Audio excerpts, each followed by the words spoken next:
సరైన ఆర్డర్లు తీసుకుంటారా? అయ్యా ఈడే ఏండే, మీరు సోషల్ మీడియా ఇన్ఫ్లుయెన్సర్లు కదండి, మీరు ప్రమోషన్లు కూడా బాగా చేస్తారండి. అవునండి. మాది కూడా ఒకటి ఉందండి, మీరు ప్రమోషన్ చేసి పెట్టాలా. మాది ఎక్కువ మంది చూస్తారండి, రేట్ ఎక్కువ అవుద్ది. ఎక్కువ రేటా? ఎంతైనా పర్వాలేదు, వీడియో బాగా రావాలి. రౌండ్ ఫిగర్ 1,00,000 తీసుకోండి. లక్ష గోవా ట్రిప్ ప్లాన్ చేయొచ్చురా. ఇంతకీ ఏం ప్రమోట్ చేయాలి? చిన్నపిల్లలు ఆరోగ్యం దెబ్బతీసే చిప్సా, అవి కాదు. జనాలకు క్యాన్సర్ తెచ్చే డ్రింక్సా?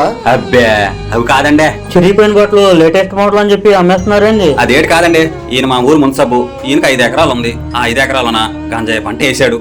దాన్ని మీరు బాగా ప్రమోషన్ చేసి కొనే వాళ్ళని తీసుకురావాలి అంటే అంతే కదా. అంతే. లక్ష అన్నారు కదా, చేసేద్దాం రా. నువ్వు ఆగరా, మీకేమండి? ఎన్నాళ్ళు జనాలకి పనికిరానివి పనికిమాలవిగా ప్రమోషన్ చేశారు, ఇది కూడా చేసి పెట్టండి. 1,00,000 కాకపోతే 5 తీసుకోండి, మీకు డబ్బేగా ముఖ్యం. ప్రమోషన్స్ అంటే అబద్ధం చెప్పడం కాదు, సమాచారం తెలియజేయడం. గుర్తుంచుకోండి.